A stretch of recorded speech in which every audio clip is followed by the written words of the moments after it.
अस्सलाम वालेकुम my YouTube family, कैसे हैं आप सब लोग। उम्मीद है अपने घरों में खुश होंगे, मज़े में होंगे और अल्हम्दुलिल्लाह हम भी ठीक ठाक अल्लाह के फजलो करम से। तो जी माशाल्लाह माशाल्लाह 6 रोज़े आज गुजर चुके हैं और बहुत ही मज़े के गुजरे हैं अल्हम्दुलिल्लाह। उम्मीद है कि आप सब के भी अच्छे गुजरे होंगे। हमारे तो बहुत ही अच्छे गुजर रहे हैं क्योंकि रमज़ान का जो महीना है वो तो वैसे ही इतना प्यारा महीना होता है और उसमें मौसम भी अच्छा हो जाए तो फिर तो चार चाँद ही लग जाते हैं अल्हम्दुलिल्लाह। तो दुआ है आप सब के भी रोज़े शानदार गुजरे हैं जिस तरह हमारे गुजर रहे हैं अल्हम्दुलिल्लाह।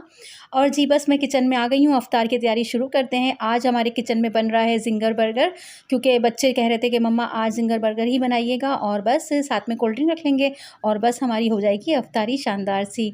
तो बस आपके साथ कुछ चीज़ें डिस्कस भी करती जाऊँगी, बातें करती जाऊँगी और अपना खाना भी तैयार करती जाऊँगी। तो मेरा भी वक्त बहुत अच्छा गुजर जाएगा और आज आपको अपनी ज़िंदगी का एक बहुत ही अहम मैं दौर बताऊँगी जो मेरे ऊपर गुजर चुका है। कभी भी मैंने आज तक वो बयान नहीं करा, लेकिन मैंने सोचा क्यों ना मैं आज इस पे एक वीडियो बनाऊं और आप लोग के साथ भी शेयर करूं। तो ये बहुत ही अहम टॉपिक है जिस पे मैं बात कभी करना नहीं चाहती थी, लेकिन कुछ चीज़ें ज़िंदगी में ऐसी होती हैं जो आप बयान भी नहीं कर पाते लेकिन समझते हुए भी इग्नोर करते चले जाते हैं। देखिए मैंने जितने भी ये बयानात सुने हैं, सुनती हूँ मैं, जैसे यूट्यूब पर सर्च करती रहती हूँ इस टॉपिक पे, यानी जादू, जिन्नात, नज़र बद वगैरह पे, तो मुझे हमेशा यही समझ आया है कि ये चीज़ें बरहक़ हैं और ये चीज़ें असर भी करती हैं हमारी ज़िंदगी में, क्योंकि ये हमारे इर्द-गिर्द मौजूद होती हैं। ये अल्लाह ताला की एक मखलूक़ है। जैसे हम इंसान होते हैं, हम भी एक मखलूक़ हैं। उसमें से कुछ अच्छे होते हैं और कुछ बुरे भी होते हैं। कुछ मुसलमान होते हैं तो कुछ गैर मुस्लिम होते हैं। इसी तरह जिन्नात में भी मुस्लिम भी होते हैं, गैर मुस्लिम भी होते हैं। तो सबसे पहले तो अल्लाह ताला से दुआ है कि हमें इन तमाम चीज़ों से महफूज़ रखे, आमीन। मैं इस टॉपिक पे बात करना नहीं चाह रही थी या इस बारे में मैं ज़्यादा सोचती भी नहीं हूँ, ना डिस्कस करती हूँ, क्योंकि मुझे ऐसा लगता है कि जिस चीज़ के बारे में हम ज़्यादा सोचते हैं, जितना ज़्यादा सोचेंगे उतने ही ज़्यादा वसवसे और ख़दशात जो होते हैं ना, वो हमारे दिल में आते हैं। तो कोशिश ये करनी चाहिए कि इन ख़यालात को अपने दिलो-दिमाग में ज़्यादा जगह नहीं देनी चाहिए, जितना भी हो मुमकिन हो। लेकिन मेरे ऊपर ये ऐसा सब कुछ गुज़र चुका है, इसलिए मैंने सोचा कि इस वीडियो में आपको ये बात ज़रूर बताऊंगी कि मेरा इन चीज़ों पर यकीन है। मेरी ज़िंदगी में बहुत बहुत क्राइसिस हुए थे कि मैं बयान नहीं कर सकूंगी, पर जब जब कभी ख़्याल भी आता है ना, तो मेरे जिस्म के रोंगटे खड़े हो जाते हैं। तो मैं जल्दी जल्दी अल्लाह का ज़िक्र अपनी ज़बान पे शुरू कर देती हूँ, और क्योंकि जब मैं अल्लाह का ज़िक्र अदा करती हूँ तो मुझे ऐसा लगता है कि मेरा थोड़ा खौफ जो है ना वो कम हो गया। एनीवेज़, तो ये तकरीबन 20 साल पहले का ज़िक्र है कि मेरी फ़ैमिली को मुझे इन चीज़ों ने कैसे इफ़ेक्ट किया, कैसे बर्बाद किया और फिर किस तरह से मेरे शौहर ने इन चीज़ों का इलाज करवाया। तो मैंने सोचा कि मेरा हक़ बनता है कि मैं आपसे ये सारा वाक़या शेयर करूँ, क्योंकि जो लोग इन चीज़ों से गुज़र रहे हैं वो इसका फ़ायदा भी उठाएँ, इलाज भी करवाएँ। दूसरी बात ये है कि रमज़ानुल मुबारक का बहुत ही बाबरकत महीना है। इस महीने वैसे ही हर इबादत बहुत ही अफ़ज़ल होती है।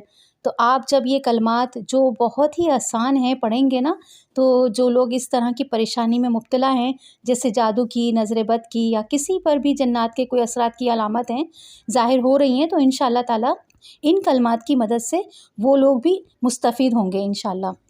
इनको अपनी ज़िंदगी में प्रैक्टिस कर लें, रोज़ाना पढ़ेंगे तो आपको प्रैक्टिस भी हो जाएगी। बहुत ही आसान सा अमल है। अच्छा जी, तो 20 साल पहले की बात करूँगी मैं अपनी लाइफ़ की, जब मैं एक रेंट के घर में शिफ्ट हुई थी। ठीक है, हमने एक रेंट का घर लिया था, बहुत ही जाना-पहचाना इलाक़ा है, मैं नाम तो नहीं शेयर करूँगी। तो बहरहाल, तो कुछ दिन तो घर को हम सेट करने में वहीं पर लग गए, तो घर में जब सेटिंग चलती है, काम-काज चलता है, तो इतना आपको फ़ील नहीं होता।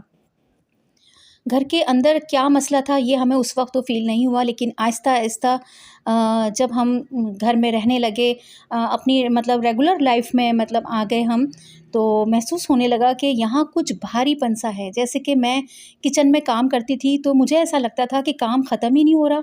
सारा-सारा दिन मैं वहीं खड़ी रहती थी, बर्तन धोती रहती थी और खाना बनाती थी, तो लगता था काम वहीं का वहीं होता था। जबकि थोड़े से ही बर्तन होते थे, थोड़ी-सी फैमिली का खाना होता था। मेरे बच्चे उस वक़्त बहुत छोटे थे, ज़्यादातर फ़ीडर पीने वाले बच्चे थे मेरे। तो बस मेरे हस्बैंड का, मेरा और मेरे 2 जो बड़े बच्चे थे थोड़े से, यानी कि 8 साल और 10 साल वाले बच्चे, उनका था। बाकी 3 बच्चे मेरे बहुत छोटे थे। तो लेकिन काम मतलब खाने-पीने का इतना नहीं था। लेकिन जब मैं खाना पकाने खड़ी होती थी ना, तो मुझे ऐसा लगता था कि मुझे सारा-सारा दिन ऐसा हो जाता है और मैं काम ख़त्म ही नहीं कर पाती। और फिर जब मैं सोती थी तो ऐसा लगता था कि मेरे सीने पे जैसे कोई भारी-सा वज़नदार चीज़ रखी हुई है। मेरा दम घुटना शुरू हो जाता था। फिर मुझे ऐसा लगता था कि कोई मेरा गला दबा रहा है और मुझे इतना खौफ़ होता था और एकदम से मेरी आँख खुल जाती थी, लेकिन कमरे में कोई भी नहीं होता था। और ये उस वक़्त ज़्यादा होता था जब मेरे बच्चे स्कूल गए हुए होते थे, अब मेरे हस्बैंड जॉब पे गए हुए होते थे, मैं अकेली होती थी घर में, जब मुझे इस तरह की चीज़ें ज़्यादा फ़ील होती थी। तो फिर मुझे घर में ना मुख्तलिफ़ साए से नज़र आना शुरू हो गए। जितना वो नज़र आते थे जैसे कि ऐसे हल्का-फुल्का कोई इधर से गया है, कोई इधर से गया है, इस तरह नज़र आते थे। फिर मैं रात में जब सोती थी तो मुझे एक दफ़ा तो ऐसा हुआ कि जैसे लगा जनाज़ा रखा हुआ है, कोई ना वाइट कफ़न पहने हुए कोई लेटा हुआ है यहाँ पे मेरे कमरे में, इस तरह मुझे एक जनाज़ा सा नज़र आया। मेरी इन बातों को मैं ना ये देखा ना मैंने जब, तो मैं एकदम से चीख के उठी, तो मेरे हस्बैंड भी घबरा गए, क्या हुआ? मैंने उनको बताया कि मैंने ऐसा-ऐसा यहाँ देखा है, तो वो मेरा ख्वाब समझ के ना इसको मुझे समझाना शुरू हो गए कि तुम ना ये परेशान हो रही हो, तुमने ख्वाब देखा है, तुम्हारा वहम है, इस तरह मुझे ना समझाते रहते थे। फिर ऐसा होने लगा कि रात के वक़्त यानी 2-3 बजे के टाइम मेरे मोबाइल पे, कभी मेरे हस्बैंड के मोबाइल पे कॉल आती थी, और कॉल किसी का नंबर उसमें शो नहीं होता था, बस लिखा होता था इंग्लिश में प्राइवेट नंबर। तो मेरे हस्बैंड फ़ौरन से रिसीव करते थे, तो कोई भी नहीं बोलता था। हेलो, हेलो हम करते रहते थे, कोई भी नहीं बोलता था। ये रोज़ का मामूल हो गया था तकरीबन, तो हम लोग खौफ़ के मारे एक-दूसरे की शक्लें देखने लगे कि ये कौन है या अल्लाह! ये कौन ऐसा आदमी है या औरत है जो हमें इस तरह फ़ोन करती है, और नंबर भी नहीं आता था, और जब हम फ़ोन की लिस्ट में जाते थे, देखते थे, तो वो गायब हो जाता था वहाँ से नंबर। तो इस बात पे तो थोड़ा-सा ना मेरे हस्बैंड को डाउट होना शुरू हो गया कि ये क्या है? फिर मेरे हस्बैंड की ना आहिस्ता-आहिस्ता जॉब भी ख़राब होने लगी, यानी कि उनका काम-काज जो था कंपनी का, वो कम होने लगा और इनके क्राइसिस में कंपनी आने लगी। हमारे घर में यकीन करें पैसों की इतनी तंगी होने लगी, इतनी तंगी होने लगी कि हम समझें एक वक़्त खाते थे तो एक वक़्त भूखे रहते थे। मेरे हस्बैंड का ओवरटाइम लगना ख़त्म हो गया। मेरे हस्बैंड की तनख़्वाह जब आती थी हाथ में, तो इतनी कम आती थी कि मेरे बच्चों के ख़र्चे रोज़ के और जो घर का राशन होता है, रेंट होता है, उसके लिए ही हम इतने परेशान होने लगे। तो फिर बच्चों की स्कूल की फ़ीसें तो फिर दूर की बात थी। बच्चों की स्कूल की फ़ीसें इतनी चढ़ने लगीं कि 4 महीने से बच्चों की स्कूल की हमने फ़ीसें ही अदा नहीं करी, और आहिस्ता-आहिस्ता ऐसे होने लगा कि मेरे बच्चों की वहाँ पर प्रोग्रेस बहुत ख़राब होने लगी स्कूल में, और मेरे बच्चे अक्सर रोते हुए आने लगे कि मैडम ने इस तरह कहा है, मैडम ने इस तरह कहा है। तो फिर एक वक़्त ऐसा आया कि मैडम ने कहा कि आप नहीं दे सकते तो बच्चों का हम नाम काट रहे हैं स्कूल से। दिल पे पत्थर रख के हमने ये फ़ैसला भी लिया कि क्या करें, तो फिर बच्चों को घर में बिठा लिया फ़िलहाल। इतना मैं रोई उस दिन, मैं इतना रोई मैंने बता नहीं सकती थी, और मेरी तबीयत भी ना नासाज़ रहना शुरू हो गई। मैं दिन-ब-दिन कमज़ोर होती जा रही थी, पता नहीं मुझे क्या हुआ था ऐसा कि मैं खुद ब खुद कमज़ोर होने लगी। मुझे खाना-पीना बिल्कुल नहीं अच्छा लगता था, और मैं हर वक़्त अपसेट रहने लगी। मेरा दिल इतना उदास रहने लगा कि ना पूछें। घर में चीज़ें गायब होना शुरू हो गईं। कोई चीज़ इधर रखी है वो गायब हो गई, कोई चीज़ उधर रखी है वो वक़्त पे नहीं मिलती थी, तो मेरे हस्बैंड मुझसे लड़ना शुरू हो जाते थे। बेफ़िज़ूल की हमारी लड़ाइयाँ शुरू हो गईं। पता नहीं ये ऐसा क्या हो रहा था हमारे घर में, हमें उस वक़्त कुछ भी नहीं समझ में आ रहा था। रात के वक़्त जब हम सोते थे ना, तो कभी-कभी ऐसा लगता था किचन में कोई काम कर रहा है, यानी खाना पका रहा है, इतनी खुशबू आती थी प्यारी-प्यारी। कभी लगता था कोई बिरयानी पका रहा है, कभी लगता था कोई कोरमा पका रहा है, और तवा घसीटने की आवाज़ें आ रही हैं, तो बर्तनों की खटक-खटक की आवाज़ आ रही है जैसे खाना पक रहा है। तो हमें ना एकदम से हम एक-दूसरे की शक्लें देखना शुरू हो जाते थे, या अल्लाह! ये कौन है? जब हम आहिस्ता-आहिस्ता उठ के देखते थे कि कौन है, हो सकता है बिल्ली हो, इधर कोई बर्तन गिरा रही है या कुछ हो रहा है, लेकिन वो बिल्ली नहीं होती थी, वो ऐसी आवाज़ें आती थीं। मेरा और मेरे बच्चों का बिल्कुल भी इस घर में दिल नहीं लग रहा था, और फिर मुझे बुखार रहना शुरू हो गया, मुझे इतनी शदीद खाँसी होना शुरू हो गई। फिर जब मेरे शौहर ने ये देखा ना कि मेरी तबीयत दिन-ब-दिन बढ़ती ही चली जाती है, मतलब बीमार होई जा रही हूँ, मेरा चेहरे पे सूजन आने लगी, मेरे हाथ-पैरों पे सूजन आने लगी, डॉक्टर्स को दिखा रहे हैं, कुछ कर रहे हैं, सारी रिपोर्ट्स मेरी क्लियर आती थी, कुछ भी नहीं होता था। ना ही मुझे कोई प्रेगनेंसी थी, क्योंकि मेरा अभी तकरीबन 1.5 साल का बेटा था छोटा-सा मेरी गोद में, तो ऐसा कुछ भी नहीं था। लेकिन मैं अंदर से बिल्कुल ठीक थी, लेकिन मैं ऊपर से मेरी बॉडी जो थी वो बिल्कुल कमज़ोर होती जा रही थी, और मेरा दिलो-दिमाग बिल्कुल माऊफ़ होता जा रहा था। तो फिर मेरे शौहर ने क्या कहते हैं, अपनी अम्मी से जो है ना वो बात करी जाके ना कि मेरी वाइफ़ जो है वो बहुत बीमार हुई हुई है और बहुत ज़्यादा परेशान हुई हुई है। तो मेरी अम्मी यानी मेरी सास ने ना मुझे एकदम से बुलवाया, और मुझे देखा तो उन्होंने कहा कि इसकी तबीयत तो वाक़ई ख़राब है, तो बस तुम इसे लेके घर पे आ जाओ। तो फिर उन्होंने ये भी कहा कि इसको किसी आलिम दीन से भी मतलब पूछो इसका मामला क्या है। तो शौहर ने किसी आलिम दीन से पूछा, और मालूम चला कि मेरे ऊपर किसी ने जादू भी करवा दिया था, और जादू जिन्नात की मदद लेकर करवाया गया था। और दूसरी बात ये कि सामने आई कि इस घर में पहले से ही कुछ ऐसी चीज़ें थीं, यानी जिन्नात के साए थे, तो वो भी चीज़ें थी और जो मुझ पर किसी ने अमल करवाया था ना, वो सब मिलकर मुझे तंग कर रहे थे, मेरी ज़िंदगी को बर्बादी की तरफ लेके जा रहे थे। मैं दिन-ब-दिन बीमार होती ही गई, मुझे टीबी हो गई, खाँसी खाँस-खाँस के ना मेरी हड्डियाँ बिल्कुल जवाब दे गई थीं। मेरे बच्चे मुझे देख-देख कर रोते रहते थे, सब छोटे-छोटे ही थे। और जब हद से ज़्यादा पानी ऊपर गुज़र गया तो फिर मेरे शौहर ने फ़ैसला करा कि हमें यानी कि मेरी ससुराल में शिफ्ट हो जाना चाहिए, क्योंकि वहाँ पर मेरी सास होती हैं, मेरे देवर होते हैं, मेरे ससुर होते हैं, तो सब मिलकर हमें देख लेंगे और बच्चे बहुत छोटे थे, उस वक़्त कोई सँभालने वाला नहीं था। तो फिर सबने यही फ़ैसला करा कि हम ये घर छोड़ दें और घर छोड़कर हम घर मतलब वहाँ पे जाके शिफ्ट हो जाएँ। लेकिन चलो घर छोड़ने के फ़ैसला तो हमने कर लिया था, लेकिन घर के अंदर के जो जिन्नात थे ना, वो तो वहीं रह जाते। लेकिन मेरे ऊपर जो जादू जिन्नात के असरात थे ना, वो तो मेरे साथ ही जाते, मुझे अज़ियत देने के लिए, परेशान करने के लिए, मुझे तकलीफ़ देने के लिए, चाहे हम कहीं भी जाते, कहीं भी शिफ्ट हो जाते।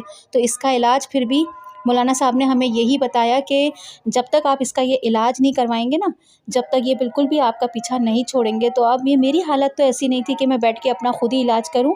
तो फिर मेरे माशाल्लाह से हस्बैंड ने मेरा इतना साथ दिया कि वो ऑफ़िस से आकर भी पढ़ाई करते थे, मेरे ऊपर दम करते रहते थे, बच्चों पे दम करते थे, माशाल्लाह। तो फिर मैं ये दुआ आपको बता रही हूँ कि उन्होंने मुझे क्या इलाज बताया था। तो मेरे हस्बैंड ने जो पढ़ा था 3,300 मरतबा ये पढ़ा था, अल्लाहुम्मा बिस्मिका कहफ़ कतमीर। तो ये पढ़ा शुरू किया उन्होंने। तो जिन-जिन लोगों को शुबा है कि इन पर कोई जादू है, जिन्नात का असर है, तो वो पढ़ें। किसी भी नमाज़ के बाद पढ़कर अपने और अपने घर पर, अपनी फ़ैमिली के ऊपर दम कर लें। पानी पे दम करके अपने घर के दरो-दीवार पर भी छिड़क दें और 7 दिन तक ये अमल जारी रखें। 7 दिन के बाद इंशाअल्लाह ताला आपके ऊपर जो भी बंदिश है, जादू टोना है, जिन्नात का असर है, वो इंशाअल्लाह ताला ख़त्म हो जाएगा। बहुत ही आसान सा अमल है और इलाज है। तो जो लोग मतलब कुरानी वो उस पर भी वो बहस करते हैं ना कि ये कुरान की वो चीज़ें नहीं है, ये नहीं है, तो मैं आपको बताती चलूँ कि ये कुरान का ही अमल है। और जो ये लफ्ज़ है ना कहफ़, ये लफ्ज़ कुरान पाक का है और 15वें सिपारे में ये लफ्ज़ आता है। और दूसरा जो लफ्ज़ है क़त्मीर, वो है सूरह फ़ातिर की आयत नंबर 13 का लफ्ज़। तो ये कुरानी अमल है। आप अल्लाह ताला से दिल से दुआ करें कि अल्लाह ताला आपके घर की हर परेशानी और बंदिश जादू को दूर कर दे, तो इंशाअल्लाह ताला वो भी दूर हो जाएगा। और 3,300 दफ़ा ये अमल भी लाज़मी करना है आपको। कोई भी अमल कर सकता है, शौहर भी पढ़ सकता है अपनी बीवी के लिए, बीवी शौहर के लिए पढ़ सकती है, औलाद भी पढ़ सकती है, या घर का कोई भी बहन भाई कोई भी हो, लड़कियाँ हों, लड़के हों, कोई भी हो, वो ये पढ़ सकता है। लेकिन शर्त यही है कि दिल से पढ़ना है और लगातार पढ़ना है 7 दिन तक, खुशू और खुज़ू के साथ। और सबसे पहली बात, नमाज की पाबंदी। नमाज जो ऐसी चीज़ है ना कि नमाज के बगैर कोई भी अमल जो है वो आपका नहीं होता। तो बस ये मैं जो आपको आज अपनी कहानी सुनाई थी ना, ये कहानी इससे भी जाके आगे बहुत लंबी है। इंशाल्लाह कभी हो सका तो दोबारा भी डिस्कस करूँगी, क्योंकि ये उस वक़्त तो मेरा सब ख़त्म हो गया था, लेकिन इसके बाद हमारे हालात भी थोड़े बेहतर होना शुरू हो गए थे। फिर हम अपनी सास के यानी ससुराल में भी मैं रही थी, तकरीबन 6-7 महीने रही थी वहाँ पर। मेरा इलाज हुआ, टीबी ठीक हो गई अल्हम्दुलिल्लाह से, मेरे बच्चे स्कूल जाने लगे। मेरे हस्बैंड की जॉब जो बिल्कुल ख़त्म ही हो रही थी, तो अल्हम्दुलिल्लाह थोड़ी-थोड़ी सी वो भी स्टार्ट होना शुरू हो गई। लेकिन मेरे हालात इतने अच्छे नहीं हुए थे, लेकिन अल्हम्दुलिल्लाह मेरी बीमारी दूर होना शुरू हो गई। 1 साल लग के मैंने इलाज करवाया था टीबी का, तो अल्हम्दुलिल्लाह वो भी ख़त्म हो गया था। लग के मेरा इलाज हुआ तो मैं सेहत की तरफ आना शुरू हो गई। उसके बाद काफ़ी ऐसी चीज़ें भी हुई कि हम फिर दोबारा से नए घर में शिफ्ट हो गए, और नए घर जाके फिर क्या हुआ इंशाल्लाह किसी और दिन डिस्कस करूँगी। और ये भी एक बहुत बड़ी कहानी है कि मुझ पे ये जादू ख़त्म हुआ कि नहीं हुआ, लेकिन मेरी बीमारी दूर हो गई, थोड़े से मेरे क्राइसिस दूर हो गए। उस वक़्त तो मुझे ऐसा लगा कि मेरा जादू ख़त्म हो गया है, लेकिन जादू के कुछ-कुछ असरात जो हैं ना, वो मुझे लगता है कि आज भी थोड़े मेरे ऊपर हैं। और उसके लिए मैं क्या करती हूँ, इसके लिए मैं कभी एक वीडियो और भी बना के आप लोगों को बताऊँगी कि इस कहानी के बाद हमारे साथ ऐसा क्या हुआ, हम लोगों ने और क्या-क्या पढ़ा, क्या-क्या अमल करे, जिसकी वजह से हम लोग यहाँ इस टाइम तक पहुँच सके। इस बात को 20 साल हो गए, लेकिन 20 साल के अंदर कई दफ़ा ऐसे क्राइसिस आए, कई दफ़ा ऐसे हालात हुए कि दोबारा-दोबारा से मैंने अल्लाह ताला के साथ इसी तरह रुजू किया। और अल्लाह ताला से दुआ मांगी कि अल्लाह ताला हमारी ज़िंदगी को पुरसुकून बना दे। अल्हम्दुलिल्लाह, आज सुकून से तो हूँ, लेकिन कुछ ऐसी ज़िंदगी में चीज़ें और भी हुई, यानी दोबारा शिफ्ट हो गई थी जब मैं, तो वो मैं किसी और वीडियो में ज़रूर आपके साथ शेयर करूँगी, इंतज़ार कीजिएगा। बहुत जल्द मैं उस पे भी एक वीडियो बनाने वाली हूँ, ताकि आप लोगों को फ़ुल अपनी ज़िंदगी के बारे में बताऊँ और आप लोग भी उससे मुस्तफ़ीद हो सकें, और अल्लाह ना करे किसी की ज़िंदगी में इस तरह के क्राइसिस आ रहे हैं या आए थे, तो वो उसका इलाज करवा सकें कुरानी तरीक़े से। ठीक है जी? अच्छा जी, साथ-साथ आपसे बातें भी करती चली गई। ये बताइएगा कि हमारे बर्गर आप लोगों को कैसे लगे? कितने शानदार मैंने ज़िंगर बर्गर घर में ही बनाए। साफ़-सुथरा काम करके घर में ही अपने बच्चों को खिलाया करें। बाहर की चीज़ें बहुत ही गंदी होती हैं, बहुत गंदे ऑयल में बनती हैं, उससे जर्म्स भी होते हैं, बच्चों की तबीयतें भी ख़राब हो जाती हैं। तो बेहतर यही है कि थोड़ी-सी मेहनत करके अपने घर में ही साफ़-सुथरा खाना, और माँ के हाथ का खाना तो वैसे ही इतना शिफ़ा होता है, तो अपने बच्चों को दिया करें। अगर आपको मेरी वीडियो अच्छी लगती है तो जल्दी से कर दें लाइक और शेयर, और अगर बहुत अच्छी लग रही है तो जल्दी से मेरी वीडियो को कर दें सब्सक्राइब। और फिर इंशाल्लाह मिलूँगी नई वीडियो में। कल तक के लिए फिर दें मुझे इजाज़त। मुझे दुआओं में याद रखिएगा। मैं भी आप सबको अपनी दुआओं में याद रखती हूँ। अल्लाह हाफ़िज़, फ़ी अमान अल्लाह।